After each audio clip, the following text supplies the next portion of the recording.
Hello friends வணக்கம். Welcome to the session. So நம்ம 50 days challenge பார்த்துட்டு இருக்கோம். ஸோ அதில் இன்னைக்கு டே 17 வந்திருக்கும். கிளாஸ் டெஸ்ட் அண்ட் பிக்யூஆர்எஸோட ப்ரீவியஸ் இயர் கொஸ்டின் தான் பார்க்குறோம். ஸோ வாங்க செஷனுக்குள்ள போகலாம். ஃபர்ஸ்ட் கொஸ்டின், இன்னைக்கான first question. I went on dash trying to find out how to. I went on, ஆன்ங்கிறது ப்ரிப்போசிஷன் அண்ட் இதுக்கு பின்னாடி ப்ரிப்போஷனல் ஆப்ஜெக்ட் வரணும். இங்க ஜெரண்ட் அப்படிங்கிறது ப்ரிப்போஷனல் ஆப்ஜெக்டா இருக்கு. ஓகே, ஆன் டேஷ் ட்ரையிங், ஸ்டெடிலியா, பாசிபிளியா, ஆம்பிகோஸ்லியா, பிளேஃபுல்லியா. ஓகே, அப்போ ஐ வெண்ட் ஆன் பிளாசிபிலியா, ஸ்டெடிலி. ஸ்டெடிலி தான் கரெக்டா வரும். சரியா? ஸ்டெடிலி. நான் வந்து ஒரு விஷயத்த கண்டுபிடிக்க போறேன் அப்படின்னா நம்ம வந்துட்டு ஸ்டெடியா தானே இருப்போம். சரியா? ஸ்டெடியா இருக்கணும் அப்படின்னு சொல்லணும். ஸ்டெடியா இருந்தாதான் ஒரு விஷயத்த வந்து எந்த ஒரு நெளிவும் இல்லாமல் நேரா பண்றது. ஓகே, நிமிர்ந்து நேரா நேரா இருக்கக்கூடியதா ஸ்டெடிலி. அப்ப இங்க ஸ்டெடிலிங்கிறது தான் வரும். ஏன்னா நம்ம எதையோ கண்டுபிடிக்க போறோம். ஆம்பிகோஸ்லி அப்படிங்கிறது ரெண்டு மனசா, சரியா, குழப்பத்தோட இருக்கிறது தான் ஆம்பிகோஸ்லி. பிளேஃபுல்லினா விளையாட்டுத்தனமா இருக்கிறது. அது மாதிரி கிடையாது. நம்ம ஏதாவது ஃபைன் பண்ணணும் அப்படின்னு நினைச்சோம்னா விளையாட்டுத்தனமா இருக்குமா? கிடையாது. குழப்பமா இருக்குமா? இல்ல.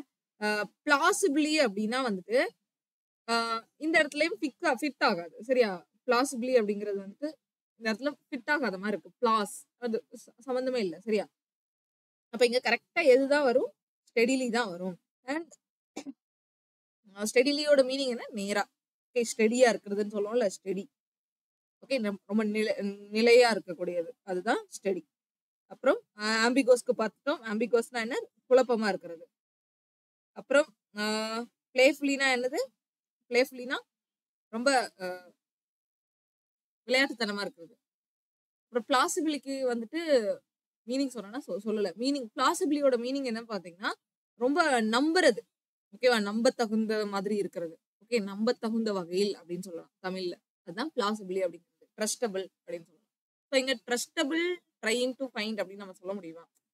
நம்புற மாதிரி நான் ட்ரை பண்ணிட்டு இருக்கிறேன் ஃபைண்ட் பண்றது அப்படிங்கிறது இது வராது. ஸோ ஸ்டெடியா, நிலையா நான் வந்து கண்டுபிடிச்சு ஃபைண்ட் அவுட் பண்றேன். ஹவு டு, எப்படின்னு சொல்லிட்டு. ஹவு டு எப்படின்னு நான் தேடுறேன் அப்படின்னு இங்க சொல்ல வராங்க. நான் அதை தேடுறதுக்கு ட்ரை பண்ணிட்டு இருக்கேன் அப்படின்னு இங்க சொல்ல வராங்க.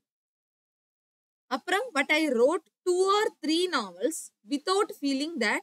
ஓகே, ஆனா நான் எது எப்படி பண்ணணும்னு சொல்லிட்டு கண்டுபிடிக்கிறதுக்கு நான் ட்ரை பண்ணிட்டு இருக்கேன். ஆனா நான் 2 எழுதுனேன். But I wrote 2 or 3 novels without feeling.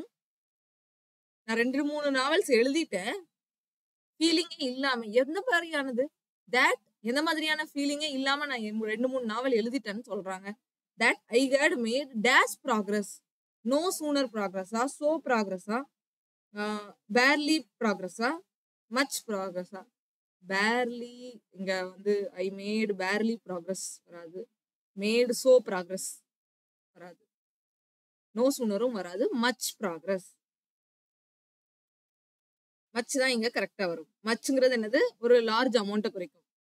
ஓகேவா? நான் வந்து பெரிய ப்ராக்ரஸ் பண்ணியிருக்கேங்கிற ஃபீலிங்கே இல்லாம 2-3 நாவல்ஸ் எழுதிட்டேன் அப்படின்னு சொல்றாங்க. நானு எப்படிங்கிறத ஃபைண்ட் பண்ணதான் ட்ரை பண்ணிட்டு இருந்தேன். ஆனா நான் என்ன மாதிரியான பெரிய ப்ராக்ரஸ் பண்ணியிருக்கேன்னு எனக்கு தெரியல. அந்த ஒரு ஃபீலிங்கே இல்லாம நான் 2-3 நாவல் எழுதிட்டேன் அப்படின்னு சொல்ல வராங்க. ஃபர்ஸ்ட் தேட போயிட்டு நம்ம பெருசா பண்றோம்ல, அதுதான் இங்க சொல்ல வராங்க. பெருசா நான் பண்ணிட்டேன் அப்படிங்கிற ஃபீலிங்கே இல்லாம இங்க ஏதோ பெருசா பண்ணிருக்காங்க. மச் ப்ராக்ரஸ் மேட் பண்ணிட்டேன்னா நான் ஹேட் மேட்னா என்னது? பண்ணிட்டேன், பாஸ்ட்ல வருது. ஆல்ரெடி பெரிய ப்ராக்ரஸ் பண்ணிருக்கேன் அந்த மாதிரி ஃபீலிங்கே இல்லாம 2-3 நாவல் எழுதிட்டேன் அப்படின்னு சொல்றாங்க. ஓகேவா? அடுத்து பாத்தீங்கன்னா it was not until I wrote Ethan from. Okay, நான் வந்து ஈத்தன் ஃப்ரோம் எழுதுற வரைக்கும் that I suddenly felt the artisan's full dash of his implements. Artisan's full descent, rigidity, control, stability. ஆர்டிசனோட ஃபுல் கண்ட்ரோல். ஃபுல் கண்ட்ரோல்னா தன் வசப்படுத்திக்கிறது எல்லாமே. தனக்குள்ள இருக்கக்கூடியது. ஓகே, அதுதான் இங்க சொல்லுவோம். கரெக்டான அந்த பர்டிகுலர் சிச்சுவேஷன்ல கண்ட்ரோல்ல இருக்கும் அப்படின்னு சொல்லுவோம். ஓகேவா? I suddenly felt the artisan's full control of his implements. நம்ம என்ன செய்ய வரோம் அப்படிங்கிற, நம்ம என்ன இம்ப்ளிமெண்ட் பண்ண வரோங்கிறதோட கம்ப்ளீட் கண்ட்ரோல் நம்ம கையில இருக்கும். இப்போ வந்து சிலை செதுக்குறவங்கன்னா ஆர்டிசன் சொல்லுவோம். அவங்கள எக்ஸாம்பிளுக்கு சொல்றேன். அவங்க வந்து சிலை செதுக்கும் போது அவங்க கிட்ட அவங்க என்ன இம்ப்ளிமெண்ட் பண்ணணும்னு நினைக்கிறாங்களோ அதோட ஃபுல் கண்ட்ரோல் இருக்கணும்ல. அதே மாதிரி தான் நான் எத்தனை ஃப்ரேம் எத்தன் ஃப்ரம் எழுதுற வரைக்கும் ஃபுல் கண்ட்ரோல்ல நாட்ன்னு சொல்லியிருக்காங்க. It was not until I wrote எத்தன் ஃப்ரம் எழுதுற வரைக்கும் நான் என்னோட அந்த நாட் அதை பண்ணல அப்படின்னு சொல்ல வராங்க. சரியா? நாட் அன்டில் ஐ ரோட் எத்தன் ஃப்ரம். நான் இந்த மாதிரி இல்ல. நான் வந்து ஃபுல் கண்ட்ரோல் இல்ல. அந்த எத்தன் ஃப்ரம் எழுது ஒரு தடவை நம்ம ஒரு கான்ஃபிடென்ட் வர்றது எப்போ வரும்? நமக்கு நல்ல மார்க் வந்துச்சுன்னா கான்ஃபிடென்ட் வரும். நமக்கு நல்ல ஸ்கோர் வந்துச்சுன்னா கான்ஃபிடென்ட் வரும். நான் சொல்ற மாதிரி ரொம்ப டவுன்ல இருந்தாலும் ஒரு தடவை நம்மளோட இது கண்ட்ரோல்ல வந்துச்சுன்னா அதுக்கப்புறம் நமக்கு ஒரு கான்ஃபிடென்ட் வரும். அதே மாதிரி தான் இவங்க ஒரு தடவை அந்த எத்தன் ஃப்ரம்ங்கிற எழுதுற வரைக்கும் அவங்களுக்கு கான்ஃபிடென்ட் இல்ல. அதை எழுதுறதுக்கு அப்புறம் அப்பதான் தெரியுது அவங்களுக்கு அவங்களோட கண்ட்ரோல் கிட்ட வந்துருச்சு அப்படிங்கிற மாதிரி. ஓகே, அப்போ இந்த இடத்துல கண்ட்ரோல் தான் வரும். ஸோ அப்போ மற்றதுக்கு மீனிங் இங்க பாருங்களேன். நம்ம வந்து இது வரைக்கும் நம்ம கிளாஸ் டெஸ்ட் பார்த்ததுல எல்லாமே மேக்சிமம் நான் இது வரைக்கும் பார்த்ததுல 80% நம்ம மீனிங் வச்சு தான் போடுற மாதிரி இருக்கு. பேலன்ஸ் 20%ல கிராமர் வச்சு போடுற மாதிரி இருக்கு. சில டைம்ல வந்துட்டு நமக்கு அந்த கன்ஜங்ஷன் ஒரு சில மேபி சென்டென்ஸ் அந்த ஒக்காப் இது சாரி 80% ஒக்காப் வச்சு போடுறோம். பேலன்ஸ் இருக்கிறது 20% வந்துட்டு கிராமர் வச்சு தான் போடுறோம். கிராமர், ஃப்ரேசல் வெர்ப்ஸ் அந்த மாதிரி இதெல்லாம் பேலன்ஸ் அதெல்லாம் இதுல வந்துடும் 20%. 80% ஒக்காப் தான். ஸோ சென்டென்ஸ் அண்டர்ஸ்டாண்டிங் தான் ரொம்ப ரொம்ப முக்கியம். நம்ம கிளாஸ் டெஸ்ட்டை சால்வ் பண்ணணுங்கிறத பொறுத்து எக்ஸாம்ல பார்த்தீங்கன்னா அது மட்டும் இல்லாம நீங்க அதுக்காக தான் நான் டெய்லி சொல்றேன் உங்களை எப்பவுமே நான் சொல்றது என்னன்னா டெய்லி ரீட் பண்ணுங்க. இங்கிலீஷ் நியூஸ் பேப்பர் வாங்கி ரீட் பண்ணுங்கன்னு சொல்றது அதுக்காக தான். நீங்க ரீடிங் அந்த கண்டினியூட்டி இருந்தாலே உங்களுக்கு அந்த ஒக்காபும் ஆட்டோமேட்டிக்கா மைண்ட்ல ஏறும். சென்டென்ஸ் அண்டர்ஸ்டாண்டிங் ரொம்ப இம்ப்ரூவ் ஆகும். ஸோ விடாம ரீட் பண்ணிட்டே இருங்க டெய்லி. நீங்களே பாப்பீங்க.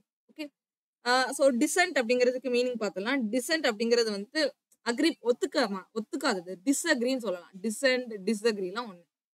அப்புறம் ரிஜிடிட்டின்னு ரொம்ப ரிஜிடா இருக்கிறது, ரொம்ப ஸ்டிஃபா இருக்குன்னு சொல்லுவோம்ல. நிலையா இருக்கக்கூடியது, ஸ்டிஃபா இருக்கிறது தான் ரிஜிடிட்டி. ஸ்டெபிலிட்டி அப்படின்னா நிலையா இருக்கக்கூடியது, ஸ்டெபிலிட்டி ஸ்டெடியா இருக்கிறது. ஸ்டெடி, ஸ்டேபிள் எல்லாமே ஒண்ணுதான். ஸ்டெடிலின்னு இப்ப கூட பார்த்தோம்ல, ஸ்டெடியா இருக்கிறது. இந்த இடத்துல ஆர்டிசன் வந்துட்டு ஸ்டெடியா அவங்களோட இம்ப்ளிமெண்ட்ஸ் பண்ணணுமா, ஃபுல் ஸ்டெபிலிட்டியோட இம்ப்ளிமெண்ட் பண்ணணுமா, இல்ல ஃபுல் கண்ட்ரோலோட தான் சொல்லுவோம். ஓகே, ஃபுல் கண்ட்ரோல்னு சொன்னாதான் இங்க கரெக்டா வரும். ஃபுல் ரிஜிடிட்டியோட ஸ்டிஃபா இருந்து ஒர்க் பண்ணுங்க, இம்ப்ளிமெண்ட் பண்ணுங்க அப்படின்னு சொல்லுவோமா? இல்ல. அப்ப இங்க கரெக்டா வர்றது கண்ட்ரோல் தான் வரும். அடுத்து when Ethan Frome first appeared, I was dash criticized by the reviewers for that. I was intelligibly criticized, selectively criticized, legibly criticized, severely criticized. என்ன இந்த எத்தன் ஃப்ரம் வந்துட்டு வெளியே வரும்போது அப்பியர் ஆகும்போது என்ன எல்லாரும் நான் வந்துட்டு கிரிட்டிசைஸ் பண்ணப்பட்டேன் பை த ரிவ்யூவர்ஸ்னால கிரிட்டிசைஸ் பண்ணப்பட்டேன். எந்த மாதிரி கிரிட்டிசைஸ் பண்ணப்பட்டேன்? ரொம்ப சிவியரா, ரொம்ப தீவிரமா அப்படின்னு சொல்லலாம். ரொம்ப அதிகமா என்ன வந்து கிரிட்டிசைஸ் பண்ணாங்க, கிரிட்டிசைஸ் பண்ணப்பட்டேன் அப்படின்னு சொல்றாங்க. ஐ வாஸ் கிரிட்டிசைஸ் தான் பிவர் பிளஸ் டி3 இருக்கு. ஸோ இது என்னது பேசிவ்ல தான் இருக்கு. ரிவர்ஸ்னால ரொம்ப சிவியரா கிரிட்டிசைஸ் பண்ணப்பட்டேன் அப்படின்னு சொல்றாங்க. அப்ப மத்ததுக்கு மீனிங் தெரியணும்ல. லெஜிபிலினா எழுது கிளியரா எழுதுறது, லெஜிபிள் ரைட்டிங், ஹேண்ட் ரைட்டிங் சொல்றது கிளியரா எழுதுறது, கிளியர் ரைட்டிங் சொல்லலாம். செலக்டிவ்ல கிளியர் தேர்ந்தெடுக்கிறது. ஓகேவா? சாய்ஸ், செலக்டிவ் அப்படிங்கிறது சாய்ஸ் பேஸ்டு. இன்டெலிஜிபிளி அப்படின்னாலும் இன்டெலிஜென்ட்டா ரொம்ப கிளியரா தெளிவா அப்படின்னு சொல்லுவோம்ல, ரொம்ப தெளிவான பையன், ரொம்ப இன்டெலிஜென்ட் பாய் அப்படின்னு சொல்லுவோம். இன்டெலிஜிபிள்னா தெளிவான, கிளியரான எண்ணம் இருக்கக்கூடிய அந்த மாதிரியானதுதான் இன்டெலிஜிபிளி. அப்போ தெளிவா என்ன கிரிட்டிசைஸ் பண்ணாங்கன்னு சொல்ல முடியுமா? தெளிவா, கிளியரா, இன்டெலிஜிபிளியா நான் கிரிட்டிசைஸ் பண்ணப்பட்டேன் அப்படின்னு சொல்ல முடியுமா? முடியாது. சாய்ஸ், செலக்டிவா என்ன கிரிட்டிசைஸ் பண்ணாங்கன்னு சொல்லுமா? இல்ல, எத்தன் ஃப்ரம் வந்ததுனால நான் வந்து கிரிட்டிசைஸ் பண்ணப்பட்டேன். சிவியர்லி, ரொம்ப கொடூரமா, அதிகமா, சீரியஸா என்ன கிரிட்டிசைஸ் பண்ணப்பட்டேன் அப்படின்னு சொல்ல வரேன். For what was considered the clumsy structure of the tale. அதாவது எதனால கிரிட்டிசைஸ் பண்ண அது மேபி அந்த கதையில இருக்கக்கூடிய அந்த ஸ்ட்ரக்சர் வந்து ரொம்ப குழப்பமா, கிளம்சியா இருந்ததுனால, ரொம்ப வித்தியாசமா, வினோதமா. கிளம்சி அப்படின்னாலே வந்துட்டு ரொம்ப ஆக்வர்டான சிச்சுவேஷன் சொல்லலாம். மோசமான சூழ்நிலையை குறிக்கிறது. ஓகேவா? இந்த ஸ்டேலோட மோசமான ஸ்ட்ரக்சரை பார்த்து ரிவ்யூவர்ஸ் வந்து என்ன இந்த மாதிரி பண்ணிருக்கலாம் அப்படின்னு சொல்லலாம். I had pondered long on this structure, had felt its peculiar difficulties. பெக்கூலியர்னா யூனிக் அந்த மாதிரி வரும், பெக்கூலியர் அப்படின்னு. அப்போ பாண்டர்ட் லாங் அப்படின்னு கொடுத்துருக்காங்க. பாண்டர் அப்படின்னாலே ரொம்ப ஆழ்ந்து யோசிக்கிறது, பாண்டர் அப்படின்னா யோசிக்கிறது, ஆழ்ந்து யோசிக்கிறது. இந்த ஸ்ட்ரக்சரை ஆழ்ந்து யோசிக்கும் போது had felt என்ன மாதிரி ஃபெல்ட் ஆகும்னா அதோட பெக்கூலியர் டிஃபிகல்டிஸ் அண்ட் பாசிபிள் அவகார்ட்னஸ். இப்போ ஒரு இது நல்லா இல்லைன்னா அதுல அதுல யூனிக்கான கஷ்டங்கள் இருக்கலாம். இப்போ ஒரு ஸ்டோரி படிக்கிறோம், அது படிக்கும் போதே இது என்ன இப்படி கொடுத்துருக்காங்க அப்படின்லாம் சொல்லுவோம். இது என்ன இந்த படம் இப்படி இருக்கு, ஒரு படம் பார்த்துட்டு வர இந்த படம் இப்படி இருக்கு, இதுல இவ்வளவு யூனிக்கா இப்படி ரொம்ப டிஃபிகல்ட்டா வச்சு ஈஸியா முடிக்க வேண்டியது இப்படி சுத்தி வளைச்சு கொடுக்குறாங்க, ரொம்ப ஆவ்கார்டா இருந்துச்சு, ரொம்ப கிளம்சியா இருந்துச்சு அப்படின்னு சொல்லலாம். But could think of no dash which would think of no ஆல்டர்னேட்டிவா, ஆல்டர்னேட்டா, ஆல்டரேஷனா, அட்ஜுடிகேஷனா. இந்த இடத்துல ஆல்டர்னேட்டிவ்னு வரும், நோ ஆல்டர்னேட்டிவ். இதுல எந்த ஒரு இதுக்கு வந்து எந்த ஒரு வேற எதுவுமே கிடையாது, சாய்ஸ் வேற, அனதர் சாய்ஸ். ஆல்டர்னேட்னா என்ன, ஒண்ணு விட்டா இன்னொன்னு. ஸோ அந்த மாதிரி அனதர் சாய்ஸ் இங்க இல்ல, அனதர் சாய்ஸ். ஸோ ஆல்டர்னேட்டிவ் தான் வரணும், ஆல்டர்னேட் வரக்கூடாது. டிவ் நேட்டிவ் அப்படின்னு தான் வரும். Okay, native, alternative, no alternative. இப்போ ஆல்டர்னேட்டும் அதே மீனிங் தான். ஆல்டர்னேட் அப்படின்னா என்னதுன்னா ஒன்னு விட்டு ஒன்னு, ஒன்னு விட்டு ஒன்னு. ஆல்டர்னேட்டிவ் அப்படிங்கிறதும் அதே தான், இன்னொரு சாய்ஸ், எனக்கு இன்னொரு சான்ஸ் இருக்கு அப்படிங்கிறது. எக்ஸாக்டா இங்க சொல்லும் போது நேட்டிவ் தான் வரும். ஓகேவா, நேட்டிவ் தான் வரும். அப்புறம் அடல்ட்ரேஷன் அப்படிங்கிறது ஒரு இதுக்கு பதிலா கண்டாமினேட் பண்ணி கொடுக்கறது. நிறைய பால்ல எல்லாம் வந்துட்டு தண்ணியை கண்டாமினேட் பண்றாங்களா, அதுக்கு பேர் தான் அடல்ட்ரேஷன் சொல்லலாம், கண்டாமினேஷன் பண்றது. அப்புறம் ஆட்ஜுடிகேஷன். ஆட்ஜுடிகேஷன் அப்படின்னா ஜுடிஷியல், ஜுடி அப்படிங்கிறது வந்துட்டாலே அது நம்ம ஜட்ஜ் ரிலேட்டடா போயிடலாம். ஸோ இங்க வந்து ஆட்ஜுடிகேஷன் அப்படிங்கிறது ஃபார்மலா கொடுக்கக்கூடிய ஜட்ஜ்மெண்ட், ஃபார்மல் ஜட்ஜ்மெண்ட் அப்படின்னு எடுத்துக்கலாம். ஃபார்மல் ஜட்ஜ்மெண்ட் தான் என்னன்னா ஆட்ஜுடிகேஷன். அப்போ இங்க கரெக்டா ஆல்டர்னேட்டிவ் தான் வரும். இப்போ ஆல்டர்னேட்டிவ்க்கும் ஆல்டர்னேட்டுக்கும் என்ன வித்தியாசம் அப்படின்னு சொல்லிட்டு உங்களுக்கு ஒரு டவுட் வரலாம், அப்படிதானே? அதையும் கிளியர் பண்ணிடுறேன். ஆல்டர்னேட்டிவ் ரெண்டுக்கும் மீனிங் என்னமோ சேம் தான். ஓகே, மீனிங் சேம் தான், ஆனா அதை யூஸ் பண்ற விதம் டிஃப்ரெண்ட். ஓகே, ரெண்டுமே என்னதான் மீன் பண்ணும், சேஞ்ச், இல்ல வேற ஒரு சாய்ஸ் இருக்கு, அனதர் சாய்ஸ் இருக்கு, இல்ல ஒண்ணு விட்டா இன்னொன்னு அப்படிங்கிற மாதிரி வரும், அதுதானே? பட் இந்த ஆல்டர்னேட்ங்கிறது நம்ம வேர்பாவும் யூஸ் பண்ணலாம். இத வேர்ப் அப்படின்னு நம்ம கன்ஃபியூஸ் பண்றதை விட இதை நான் இன்னும் உங்களுக்கு கிளியரா புரிய வைக்கிறேன் பாருங்க. ஆல்டர்னேட்டிவ் அப்படின்னா என்னன்னு தெரிஞ்சுக்கணும், ஆல்டர்னேட் அப்படின்னா என்னன்னு தெரிஞ்சுக்கணும். இதுக்கு வித்தியாசம் மட்டும் பார்க்கலாம். ஓகேவா? வித்தியாசம் சொல்லணும்னா ஆல்டர்னேட் அப்படிங்கிறது ஒண்ணுக்கு பதிலா இன்னொன்னு ரிப்ளேஸ் பண்றது, ஒண்ணுக்கு பதிலா இன்னொன்னு. ஒன்னு இப்போ ஒன்னு போயிடுச்சு அப்படின்னா அதுக்கு பதில் இன்னொன்னு நம்ம வச்சு ரிப்ளேஸ் பண்ணிக்கலாம், அது ஆல்டர்னேட். ஆல்டர்னேட்டோட மீன்.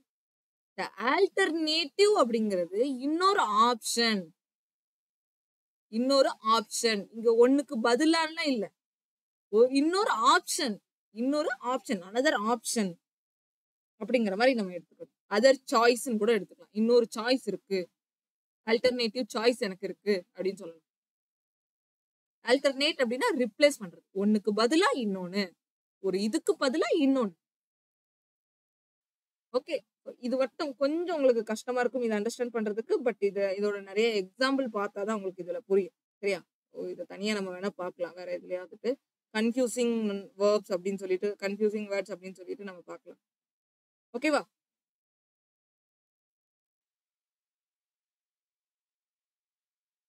அண்ட் இதோட எனக்கு ஒரு கன்ஃபியூஸ் ஆச்சு, இதுல என்ன பார்ட்ஸ் ஆஃப் ஸ்பீச் வரும் ஆக்சுவலா, இது வேர்பா நவுனா அப்படிங்கறத நமக்கு தெரியணும்ல. இந்த ஆல்டர்னேட்டிவ் பொறுத்த வரைக்கும், ஆல்டர்னேட்டிவ் பொறுத்த வரைக்கும் இத வந்து இந்த ஆல்டர்னேட்டிவ்னு இருக்கா, இந்த ஆல்டர்னேட்டிவ் அப்படிங்கிறது வேர்பாவும் வரும், நவுனாவும் வரும், அதே மாதிரி அட்ஜெக்டிவாவும் யூஸ் பண்றாங்க ஆல்டர்னேட்டிவ் அப்படிங்கிற வேர்ட். இது பாத்துக்கலாம்.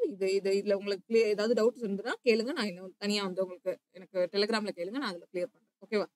பிக்சர் வச்சு கொஞ்சம் புரிஞ்சுக்கலாம், அப்ப பாத்துக்கலாம். ஓகே, இப்போதைக்கு இந்த பார்ட்ஸ் ஆஃப் ஸ்பீச் போட்டு நம்ம கன்ஃபியூஸ் பண்ண வேண்டாம். வந்து உங்களுக்கு ஓரளவுக்கு பார்ட்ஸ் ஆஃப் ஸ்பீச் தெரிஞ்சாலே போதும். பட் இங்க கொஞ்சம் கன்ஃப்யூஸ் பண்ணுவாங்க. ஓகேவா? அடுத்து பார்க்கலாம். அடுத்து இன்னைக்கான ஃபர்ஸ்ட் பிக்யூஆர்எஸ் என்ன கொடுத்துருக்காங்க ஃபர்ஸ்ட் பாருங்க. 1944 he was honored by King George. Okay, in 1944 ஏதோ இன்ட்ரோடக்ஷன் ஹீன்னு வந்திருக்கு. இந்த ஹீ யாரை குறிக்குது? இல்ல.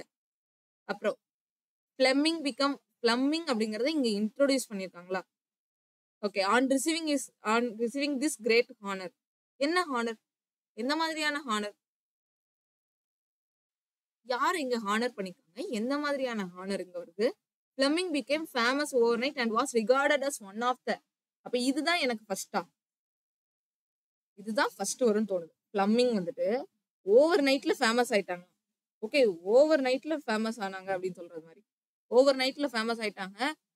ரொம்ப most distinguished scientist of his time. அவரோட டைம்ல அவர் வந்து ரொம்ப வித்தியாசமான தனித்துவமான ஒரு சயின்டிஸ்டா இருந்தாங்கன்னு சொல்றாங்க. அப்ப இதுதான் எனக்கு இன்ட்ரோடக்ஷன் பார்ட். இது இன்ட்ரோடக்ஷன் பார்ட் கிடையாது. ஏன்னா ஹீன்னு இருக்கு. இப்ப ஹீங்கிறது முன்னாடி யாரை பத்தியே சொல்லணும். அதுக்கப்புறம் திஸ் கிரேட் ஹானர்னு இருக்கு. இந்த திஸ் இதுக்கு முன்னாடி ஏதோ ஒரு வார்த்தை வந்திருக்கணும். அப்போ சி தான் எனக்கு ஃபர்ஸ்ட். இங்க நெக்ஸ்ட் இயர்னு இருக்கு. அப்ப இது கண்டிப்பா வராது. ஸோ இதுதான் ஃபர்ஸ்ட். சி தான் ஃபர்ஸ்ட் அப்படின்னா நம்ம டைரக்டா ஆப்ஷன் சூஸ் பண்ணிக்கலாம். சிஏடிபி தான் வரும். சிஏடிபி தான் வரும். இப்ப சிக்கு அப்புறம் ஏனா ஓகே, அவர் வந்து ஓவர் நைட்ல ஃபேமஸ் ஆனாரு. அவர் வந்து எப்படி ரிகார்ட் பண்ணப்படுறாரு, எப்படி எல்லாராலையும் கருதப்படுறாரு, ரொம்ப டிஸ்டிங்யூஸ்டு சயின்டிஸ்ட், ரொம்ப தனித்துவமான ஒரு சயின்டிஸ்டா கருதப்படுறாரு அவரோட டைம்ல. அதுல பாத்தீங்கன்னா 1944ல அவரு கிங் ஜார்ஜ் 6னால ஹானர் பண்ணப்படுறாரு, பாராட்டப்படுகிறார். With knighthood and become sir Alexander Fleming. Knighthood அப்படிங்கிற அவார்டு, நைட்ஹுட் அப்படிங்கிற ஒரு பட்டம் பெற்றதுக்கு அப்புறம் இந்த பிளம்மிங்க, சாதாரண பிளம்மிங்க சர் அலெக்சாண்டர் பிளம்மிங் அப்படின்னு சொல்லிட்டு மாறுறாரு. ஓகேவா? இந்த ஹானர் கிடைச்சதுக்கு அப்புறம் தான் மாறுறாரு. ஓகே, அலெக்சாண்டர் பிளம்மிங் எல்லாரும் கேள்விப்பட்டிருப்பீங்க. ஸோ இவர் நிறைய டிஸ்கவர் பண்ணியிருக்காரு. அந்த மாதிரி பயாலஜில எல்லாம் படிப்போம் அலெக்சாண்டர் பிளம்மிங் அப்படின்னு சொல்லிட்டு. இப்போ இவர் ஓவர் நைட்ல பணக்காரர் ஆன மாதிரி ஓவர் நைட்ல இவர் வந்து ரொம்ப ஃபேமஸ் ஆயிருக்காரு. அவரோட டிஸ்டிங்யூஸ்டு, அவர் வந்து அவரோட காலத்துல டிஸ்டிங்யூஸ்டு சயின்டிஸ்டா இருந்தாங்க. 1944ல அலெக்சாண்டர் பிளம்மிங்னு பேர் பெற்றாரு. எப்படி அந்த பேரை பெற்றாரு? கிங் ஜார்ஜ் 6னால ஹானர் பட்டதுனால அவருக்கு அந்த பேரு கிடைச்சிச்சு அப்படின்னு சொல்லலாமா? ஓகே, அடுத்து அப்ப இதுக்கப்புறம் சிஏ பார்த்துட்டோம். சிடி பார்க்கணும்ல. சிடி அப்புறம் சிஏக்கு அப்புறம் டிங்கிறது என்ன? Next year. இங்க இயர் கொடுத்துருக்காங்க 1944.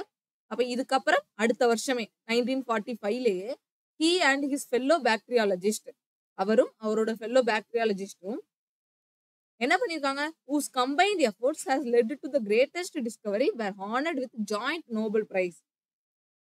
இவரும் இவரோட fellow bacteriologistம் சேர்ந்து கிரேட்டஸ்ட் டிஸ்கவரி ஒண்ணு பண்ணிருக்காங்க. அதனால இவருக்கு நோபல் பிரைஸ் கிடைச்சிச்சு. ஸோ இவர் என்ன அப்படி டிஸ்கவர் பண்ணாரு? யாருக்காவது தெரியுமா? இவர் என்ன டிஸ்கவர் பண்ணாரு? அலெக்சாண்டர் இவர் வந்துட்டு என்ன டிஸ்கவர் பண்ணாரு? இவர் தான் ஆன்டிபயாட்டிக்ஸ், பெனிசிலினை கண்டுபிடிச்ச ஃபர்ஸ்ட் சயின்டிஸ்ட் இவர் தான்.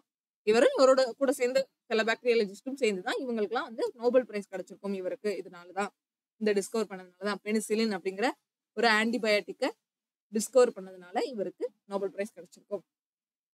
On receiving this great honour, இந்த நோபல் பிரைஸ் வாங்குறதுனால, இது ஒரு இந்த கிரேட் ஹானர் வாங்குறதுனால Fleming said in his usual modest way. Fleming இதை வாங்கினதுக்கு அப்புறம் பிளம்மிங் என்ன சொல்றதா? wherever I go, people thank me for saving their lives. I didn't do anything. I just found a remedy that was there. இங்க இதெல்லாமே டிஸ்கவரின்னு ஏன் சொல்றாங்கன்னா, டிஸ்கவரிக்கும் இன்வென்ஷனுக்கும் என்ன வித்தியாசம்னா, இன்வென்ஷன்னா புதுசா இருக்கிறத புதுசா ஒண்ணு இன்வென்ட் பண்றது. இப்போ மொபைல் போன்லாம் ஒரு 10, 15, 20 வருஷத்துக்கு முன்னாடி பாத்தீங்கன்னா புதுசா இன்வென்ட் பண்ணிருப்பாங்கன்னு சொல்லலாம். அதே டிஸ்கவரி அப்படின்னா ஆல்ரெடி இருக்கிற ஒண்ணுதான், ஆல்ரெடி இருக்கிற ஒரு பொருளை அத நம்ம இந்த நோய்க்கு பயன்படுத்தலாம் அப்படின்னு சொல்லிட்டு டிஸ்கவர் பண்ணிருப்பாங்க. இருக்கிற ஒரு விஷயத்த மறுபடி ஏதாவது புதுசா கண்டுபிடிக்கிறதுனா டிஸ்கவர்டுன்னு சொல்லணும். அந்த உலகத்திலே இல்ல அத புதுசா கண்டுபிடிக்கிறாங்க அப்படின்னா அதை இன்வென்ஷன் சொல்லலாம். இன்வென்ஷன் அப்படிங்கிறது மிக மிக புதுசு. டிஸ்கவரி அப்படிங்கிறது ஆல்ரெடி இருக்கு. அத நம்ம புது விஷயத்துக்கு, புது யூசேஜ்க்கு பயன்படுத்துறோம். ஏன்னா பெனிசிலின் அப்படிங்கிறது ஒரு பாக்டீரியா. அது உலகத்துல ஆல்ரெடி இருக்கு. ஓகே. நம்ம எப்படி பரிணாம வளர்ச்சி அடையிறோமோ, அதே மாரி பெனிசிலின் பாக்டீரியா அங்க இருக்கத்தான் செய்யுது. இப்ப ஃபங்கை இப்போ மஷ்ரூம் செடிலாம் இருந்ததுன்னா, அது அங்க தான் அது உலகம் ஆரம்பிக்கும் போதே இருக்கு. ஆனா அத இதுக்கு யூஸ் பண்றதுங்கிறது வேற தானே. அதுதானே டிஸ்கவரி. அதுதான் இவர் என்ன சொல்றாருன்னா, பீப்பிள் வந்துட்டு எல்லாரும் அவங்களோட லைஃப காப்பாத்துனதுக்காக என்ன தேங்க் பண்ணுவாங்க. ஆனா நான் எதுவுமே செய்யல. நான் அங்க ஒரு ரெமடிய தான் கண்டுபிடிச்சேன். இதுக்கான வழிய தான் கண்டுபிடிச்சேன். இப்படி நோய் வந்ததுன்னா, ஆன்டிபயோட்டிக் குடுத்து சரி பண்ணலாம். அப்படிங்கிறது ஒரு ரெமடிய தான் நான் கண்டுபிடிச்சேன்னு சொல்றேன். ஓகேவா? சோ அடுத்த அடுத்த கொஸ்டின் வந்துட்டு கொஞ்சம் பெருசா இருக்கும். சோ அத நான் தனியா உங்களுக்கு காமிக்கிறேன். ஓகேவா? இங்க பாருங்க. இங்க என்ன குடுத்துருக்காங்க? It was night before the day. அப்ப இது கண்டிப்பா ஃபர்ஸ்ட் வராது. அண்ட் இண்டீட் இது இல்ல. The late. இதுலயும் என்னதான் வரும்? The late for his C தானே ஃபர்ஸ்ட் வரும். இதுலயும் சி தான் ஃபர்ஸ்ட் வரும். சி ஃபர்ஸ்ட் வருமா பார்க்கலாமா? சி ஃபர்ஸ்ட் வரும்னா சிடியா சிபியா இல்ல ஏ. ஓகே பார்க்கலாம். ஏன்னா ஃபர்ஸ்டே நம்ம சூஸ் பண்றோம். ஆனா கரெக்ட்டா இருக்குமான்னு எனக்கும் தெரியல. பார்க்கலாம். சும்மா நம்ம பெரிய பேராகிராஃப் இந்த லேடுன்னு ஸ்டார்ட் பண்ணனும் இது பண்ணிட்டேன். த லேட் ஃபார் ஹி. அப்ப இது வராதே. ஹீங்கிறது வச்சு வருதே. அப்ப இந்த ஹீங்கிறது இதுக்கு முன்னாடி யார பத்தியோ பேசியிருக்கு. அண்ட் இண்டீட் இட் வாஸ்னும் வராது. இத வச்சும் இன்ட்ரோடக்ஷன் பண்ண மாட்டோம். ஹிஸ் கோர்ட்டியர்ஸும் வராது. அப்ப it was the night before the day fixed for his coronation and the young king was sitting alone in his beautiful chamber. Coronation அப்படிங்கிறது அந்த பதவி ஏற்பு விழாக்கு ஒரு நாளுக்கு முன்னாடி யங் கிங் வந்துட்டு அந்த பியூட்டிஃபுல் சேம்பர்ல தனியா உட்கார்ந்துட்டு இருக்காங்க. அப்ப இதுதான் ஃபர்ஸ்ட். இது ஃபர்ஸ்டா அப்படின்னு நான் யோசிச்சு பார்த்தேன். இங்க ஹீங்கிறது வந்திருக்கு. அப்ப இது ஃபர்ஸ்ட் கிடையாது. சி ஃபர்ஸ்ட் கிடையாதுன்னா ஏ ஏ தான் ஃபர்ஸ்ட் வரணும். ஏடியா ஏசியான்னு பார்க்கலாம். இங்க ஏடியா ஏசியான்னு பார்க்கும்போது ட்ரை பண்ணலாம். என்ன பார்த்திருக்கோம்? அவரு உட்கார்ந்துட்டு இருக்காருன்னு பார்த்துட்டோம். ஓகே. அவரோட கொரோனேஷனுக்கு ஒரு நாளுக்கு முன்னாடி. ஏடி ஃபர்ஸ்ட் பார்க்கலாமா? அவரோட கோர்ட்டியர்ஸ் வந்துட்டு all taken their leave of him bowing their heads to the ground according to the ceremonious usage of the day and had retired to the great hall of the palace to receive a few last lessons from the professor of etiquette. Okay. அவர் தனியா உட்கார்ந்தாருன்னு சொன்னோம். அதுக்கப்புறம் அவரோட கோர்ட்டியர்ஸ் எல்லாம் வந்துட்டு தலை வணங்கிட்டு லீவ் ஆவாங்கல்ல, தலை வணங்கிட்டு செல்வாங்கல்ல, அப்படி குனிஞ்சு பவ் பண்ணி அவங்களோட ஹெட் வந்து தலை குனிஞ்சு வழங்குவாங்கல்ல, அந்த மாதிரி பண்ணிட்டு அந்த இடத்துல இருந்து போறாங்க அப்படின்னு சொல்றாங்க. ஓகே. அது ரிலேட்டடா குடுத்துருக்காங்க. இதுல வளவளன்னு ஸ்டோரி தான் இருக்கு. ஓகே. அங்க இருந்து போனாங்க. அதுக்கப்புறம் யூசுவலான மேனர்ல நடக்கிறது அப்படிங்கிறது. அப்புறம் ஏடிக்கு அப்புறம் சி குடுத்துருக்காங்களா? The late for he was only a late being but 16 years of age was not sorry at their departure. இது ஏன் குடுத்துருக்காங்க? லேடுனா பையன். வெறும் லேட் LAD அப்படின்னாலே பையன் அப்படிங்கிறது தான் புரியும். சரியா? லேட் அப்படின்னா பையன்.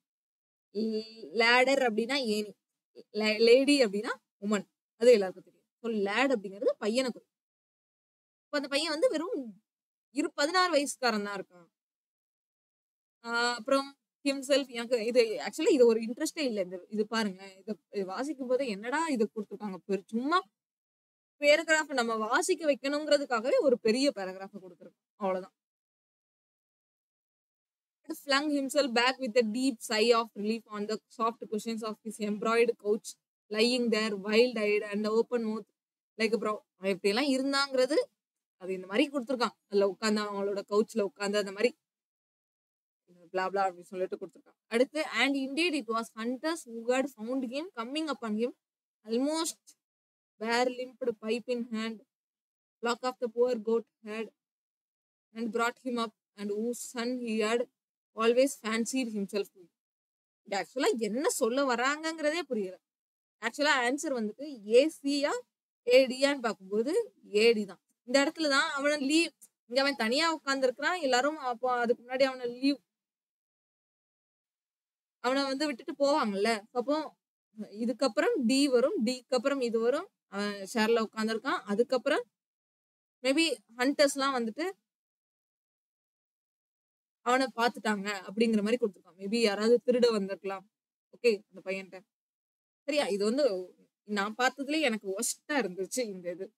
எனக்கு ஆக்சுவலா என்னன்னா இது பாருங்களேன். இது உங்களுக்கு வாசிக்க வாசிக்க என்ன குடுத்துருக்காங்க? இது எதுக்கு குடுத்துருக்காங்கன்னே ஒரு இது கனெக்ட்டும் இல்ல. ஒரு சென்டென்ஸோட சென்டென்ஸ் இது கனெக்ட்டும் ஆகல. இந்த மாதிரிலாம் இருக்கு. இந்த மாரி மேனர்ஸ்லாம் இருக்கு. இப்படிலாம் இருக்கு அப்படிங்கிறத மட்டும் குடுத்துருக்காங்க. அந்த பையன் உட்கார்ந்திருக்கான். அப்புறம் ஹண்டர்ஸ் வந்துட்டு அவன ஃபவுண்ட் பண்ணிட்டாங்க. இதெல்லாம் எதுக்கு குடுத்துருக்காங்க? ஓகே. சோ இந்த கொஸ்டின் கொஞ்சம் இதுதான். கஷ்டம் தான். பட் ஏடிசிபி தான் ஆன்சர். நீங்க ஃபர்ஸ்ட் சூஸ் பண்ணாலே ஏசியா, ஏடியான்னு கொஞ்சம் யோசிக்கணும். அந்த ஒரு சில ஃபர்ஸ்ட் 1 ஆர் 2 லைன் வாசிக்கும்போதே தெரிஞ்சிரும். ஓகேவா? ஸோ இதோட இந்த செஷன் முடிச்சுக்கலாம். இந்த செஷன் வந்துட்டு இன்னைக்கு ஓகே சுமாரா தான் பார்த்துருக்கோம். இது உங்களுக்கு புரியும்னு நெனைக்கிறேன். ஸோ இதோட செஷன் முடிச்சுக்கலாம். சரியா? Thank you. பாய்.